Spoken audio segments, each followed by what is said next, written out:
Hello and welcome to a special interview for The Wire supported by Glenlivet Books. Now, it's no secret that India is unlikely to have enough vaccines to fully vaccinate every adult before the end of the year. And this is almost entirely because the government failed to place advance orders sufficiently early. As a result, production wasn't ramped up. And as a result, we now face a shortfall of vaccines, or so at least every expert has repeatedly said. But what will come as a terrible surprise to you is almost identically the same thing seems to be happening with syringes. A Business Standard story today says that India simply will not have enough syringes for the COVID-19 vaccines we want to give if every single adult is to be fully vaccinated by the end of the year. And once again, it emerges that the reason we will be short of syringes is because the government failed to plan in advance. It failed to place sufficient orders. But in this instance, you'll also discover that India's syringe manufacturers were constantly asking the government for details, which the government simply did not give. And as a result, the government is now putting pressure on India's syringe manufacturers to divert stock meant for exports to the domestic market. And secondly, it's also from Monday put a curb on exports, which will of course affect the sizable export market India has built up. Joining me to talk about the situation is the chairman and managing director of Hindustan Syringes and Medical Devices, India's largest syringe manufacturer. He's also the forum coordinator of the Association of Indian Medical Device Industry, Rajiv Nath. Mr. Nath, let me start with a very simple question. Today's Business Standard says, because vaccine availability in India surpasses the production rate of auto-disable syringes, and because buffer stocks of syringes are inadequate, we have a shortage of syringes, particularly for COVID-19 vaccines. Can you confirm that? Yes, that's true. Now vaccines being made in the country from this month onwards, or I would say September onwards, is much more than the rate of production of auto-disable syringes used for vaccination. In other words, just to take the example of Serum Institute, they claim that they will be making 200 million doses of Covishield every month starting October. I believe your production of auto-disable syringes is 90 million a month, and you're the biggest manufacturer of them. So already, between 90 million and 200 million, there's a gap of 110 million. And I believe this is compounded further by the fact that so far, for next year, the government has only placed an order of 75 million. So we have a mismatch at almost every level. Very true. We've been seeking the government's plan since last April, and we've been sending reminders to the government every few months that there needs to be a supply chain plan. There needs to be a stockpile as a buffer stock to be created so that a matter of time when vaccines will be more than the syringes availability, because it's a specialized product to be made. And the delivery time for the molds and the machines is 9 months to 1 year's time. Now here you have a position where vaccines are like bullets and the syringes are like the guns. So until now, we were needing the vaccines, but now we may be having the vaccines, the bullets available, but no guns to fire them. And the important thing is what you said, that since last year, you've been... Yes, my first letter to the government was in April last year, just at the onset of COVID, when we knew that more than 50 companies around the world were trying to make vaccines. So it was a matter of time that somebody would succeed. And when that would succeed, we knew that the whole world will want that company to give the technology to other people, even the competition, to make the product. So we knew that this is going to be a matter of time. This is needed because in every vaccine bottle, you've got 10 dosages. So we have to make nearly 10 times those vials on a daily basis to keep up. You're making a very important point. You're saying from last year, April, 2020 April, you've been saying to the government, think about how many syringes you will need. And you got no clear response. Is that correct? Yes. We also reached out to WHO, UNICEF, and the international bodies, and they responded to us in June, July last year, and they started stockpiling from August last year. Indian government took time till October to respond to us, and only December last year they placed the first order with us. In other words, the WHO and UNICEF got back in June last year. The Indian government first got in touch in October last year and didn't place orders till December last year. And clearly, this is something they could have done many months ago. Let me put it like this. It's no rocket science to work out roughly how many syringes you need. For a start, you know that it's a double dose vaccine. So you know if you're going to give it to 984 million people, you need virtually 2 billion doses. You can on that basis work out how many syringes you need, because you know that for every vial, you will need perhaps 8 or 9 syringes because it's for 8 or 9 people. This advanced planning not only could have been done, it should have been done, but it wasn't. I'm only repeating this because it comes as such a shock that this is exactly what happened when we were talking of ordering enough vaccine doses. It's again happened when it's a question of having enough syringes. Yes, we've been pre-warning the government directly through letters and also via media last year, because we could sense that what we are learning about the numbers from vaccine makers was only through newspapers and magazines. There was never a meeting that took place till date between vaccine makers and syringe makers and the government to have a coordination exercise for India and for the world, that which are the vaccines coming forward, which are the kind of syringes required for each vaccine, because each vaccine has a different science of drug delivery. So it has to be fine-tuned. So example, last year, November, we came to know that Pfizer vaccine requires a 0.3 ml syringe with a special design. And in 6 weeks' time, we modified our processes and our molds to make a product which would meet that need. But you're saying something particularly shocking.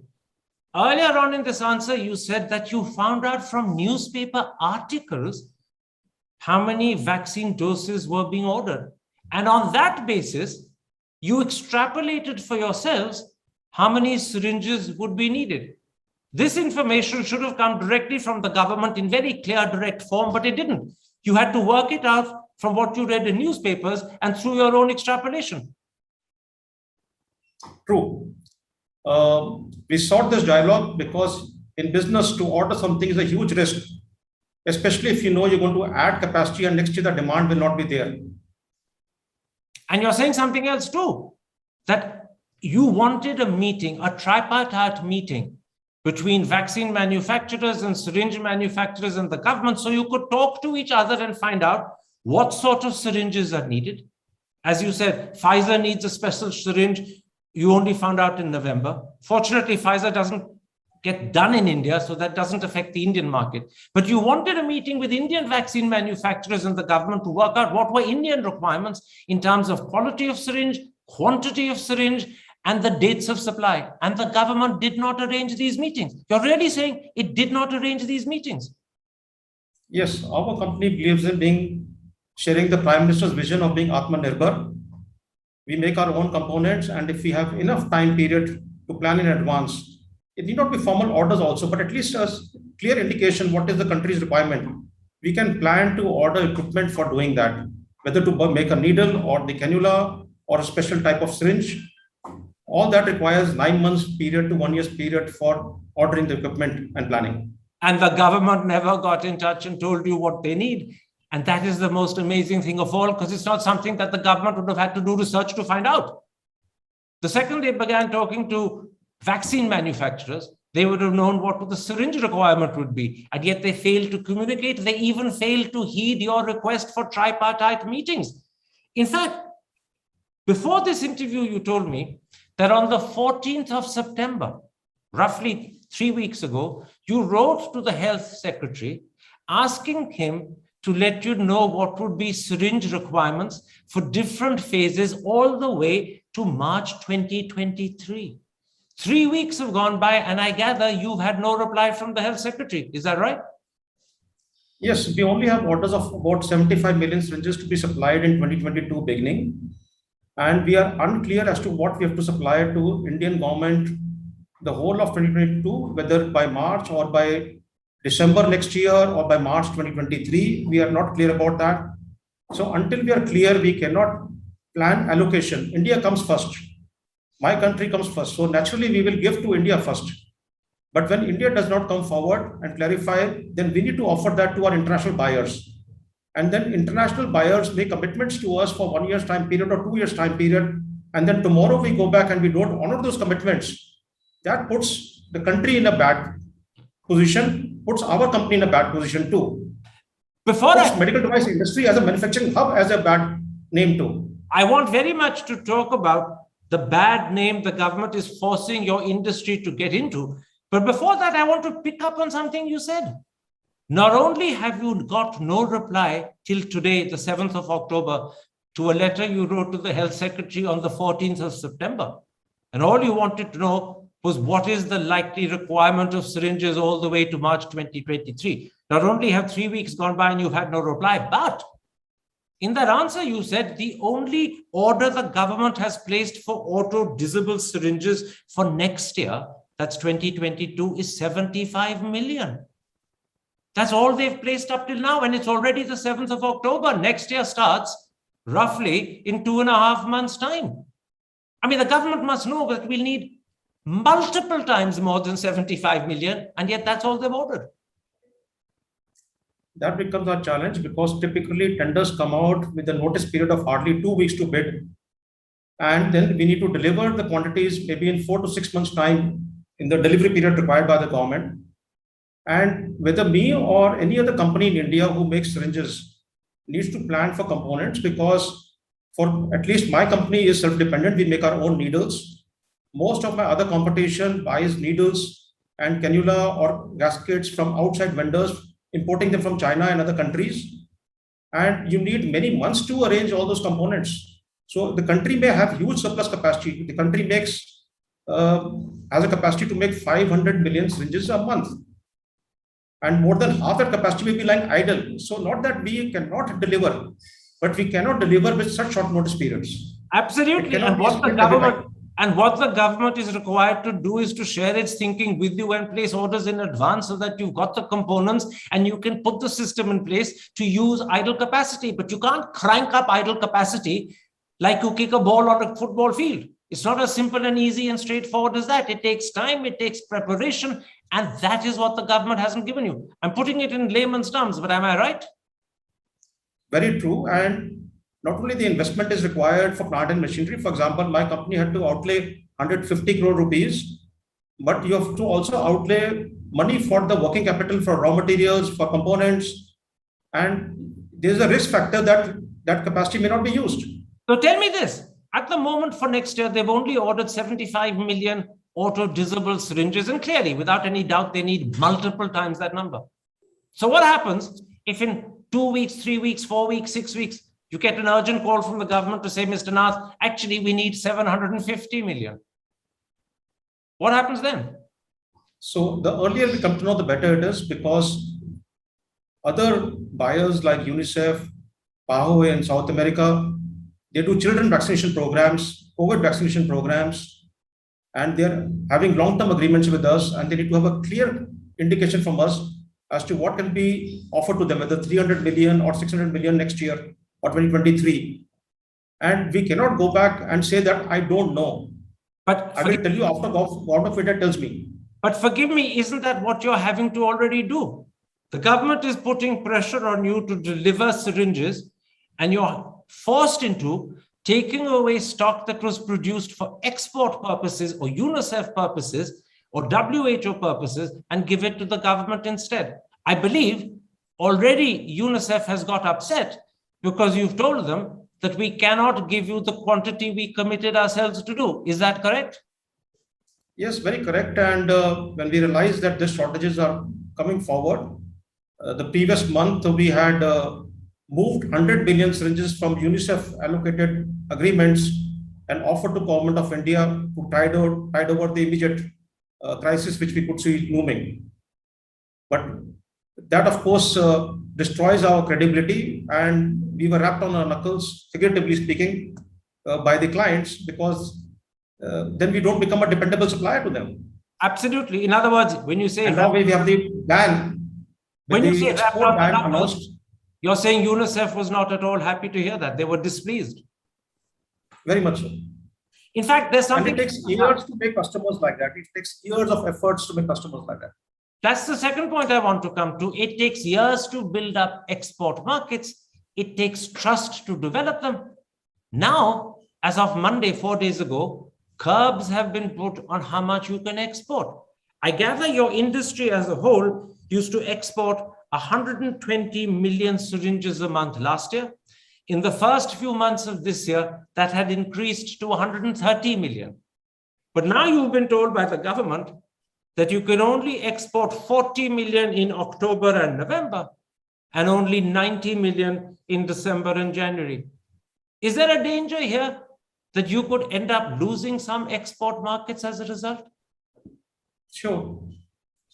As a country, we must be exporting to more than 150 countries worldwide. My own company exports to 120 countries worldwide.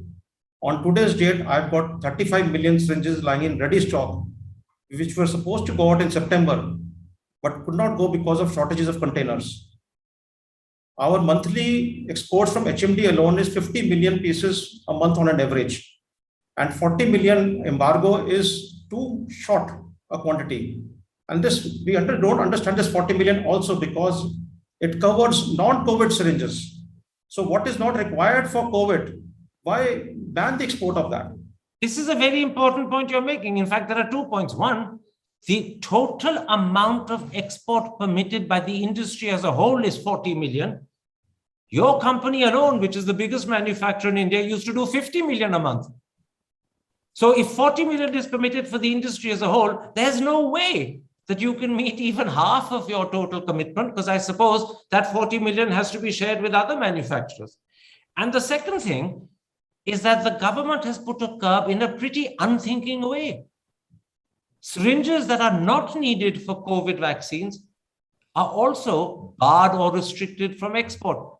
They don't affect COVID vaccination, yet even their export is affected.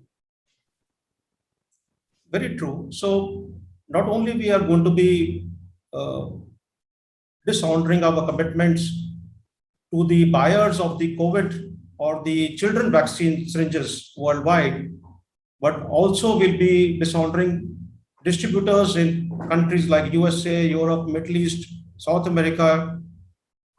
It's a different matter that we knew that this shortages may come forward. On a voluntary basis, my company and many manufacturers have been withdrawing offering syringes for the export market because we knew India comes first.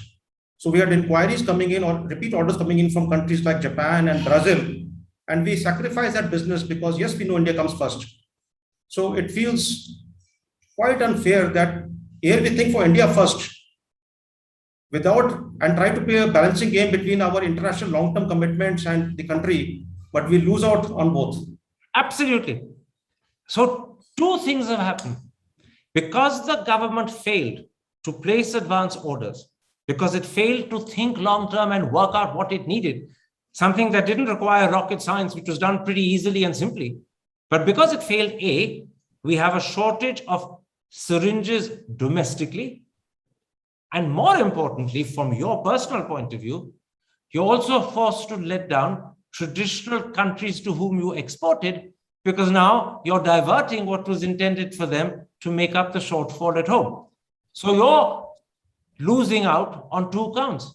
You're losing out in terms of export markets, but you're still getting the blame from the government for not producing enough for the domestic market. And therefore, all of this is because the government failed to think in advance, failed to order in advance. Is that correct? Very true.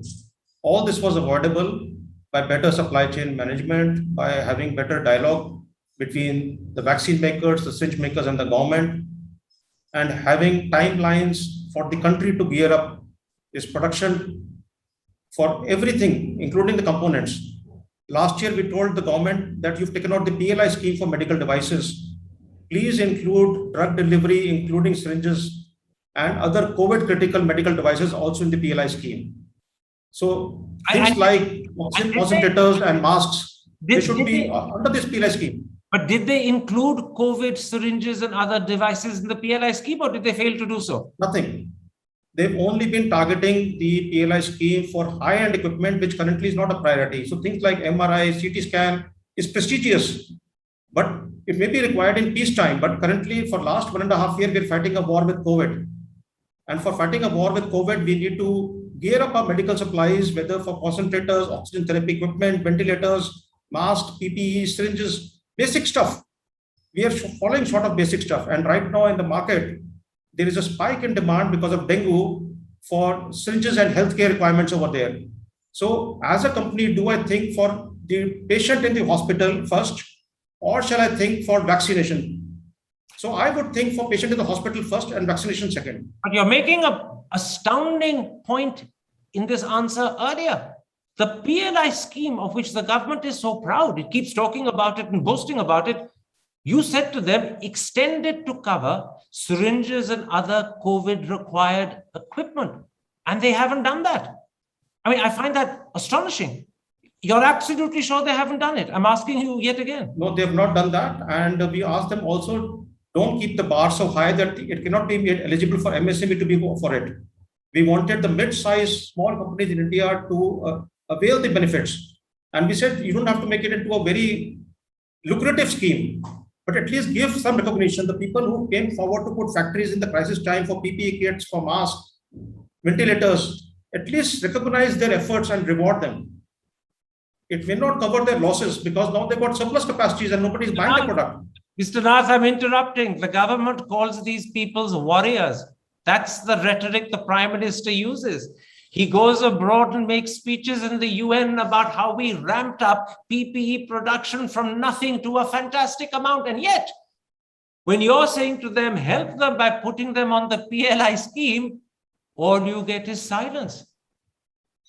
Yes, we asked the government that the manufacturing capacity which has now been created, let us make it globally competitive, help the manufacturers to become world-class, incentivize them so they make a quality product for the world market, and make sure they don't become bankrupt because now the government finds that there's surplus capacity in the country, custom duties have been reduced, so you have imports coming in, there's unhealthy competition, and factories are dying out rather than being in a healthy manner.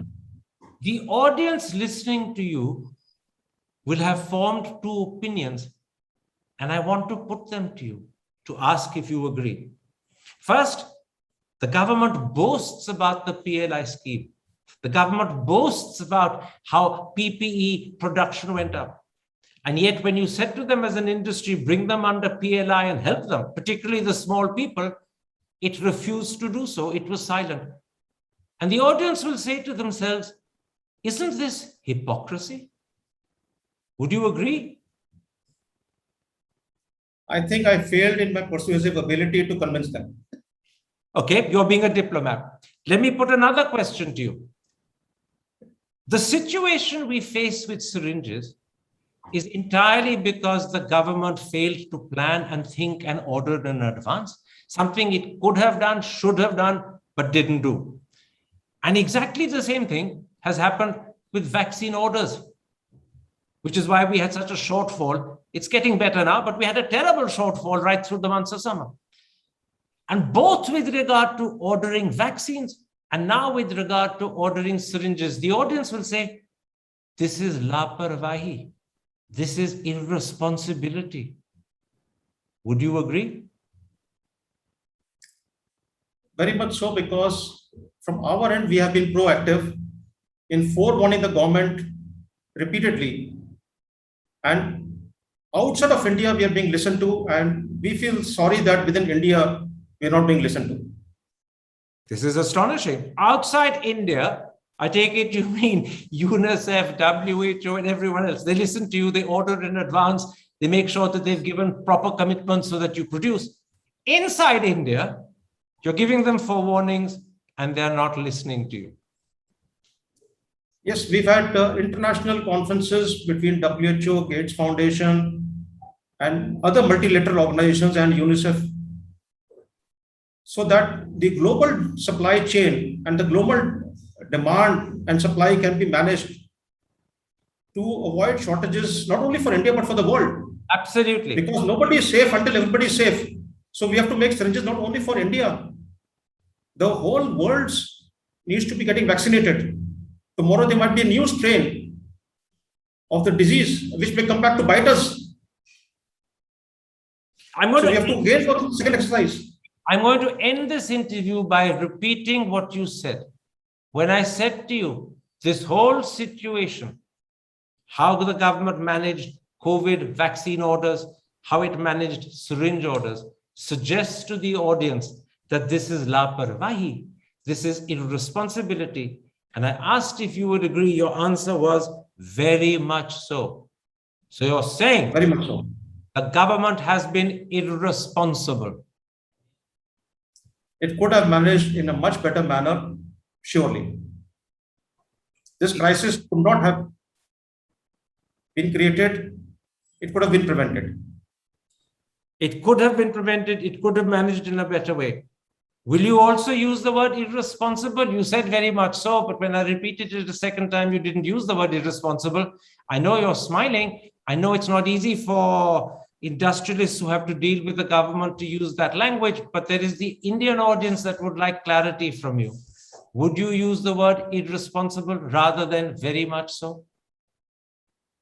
One cannot fight with one's customers. One has to carry your customer along with you. Okay. One can educate the customer. That's it. In this instance, the customer being the government doesn't seem to get educated despite your best efforts. That you will agree to, won't you? True. Mr. Nath, I thank you for having told me this story. And I thank you in particular for giving us the details. And lastly, I just want to repeat that when I asked you whether you would accept that the audience are left with the impression this is laparwahi, this is irresponsibility, your preferred answer was very much so. You agree it's irresponsibility, even if, understandably, you don't want to use that precise word yourself. True. Thank you very much indeed for this interview. Take care, stay safe, and I hope you are not made to suffer for your honesty and for sharing the truth with the Indian people. On our part, we will keep on making endeavors to build the supply chain gaps. Right now, also, we are building another factory to make another 20 lakh pieces per day. Okay. And putting another factory to make capacity increase from 4 billion needles per day to 6 billion needles per day to feed the switches. I wish you the best of luck. Take care. Thank you. Stay safe. Thank you.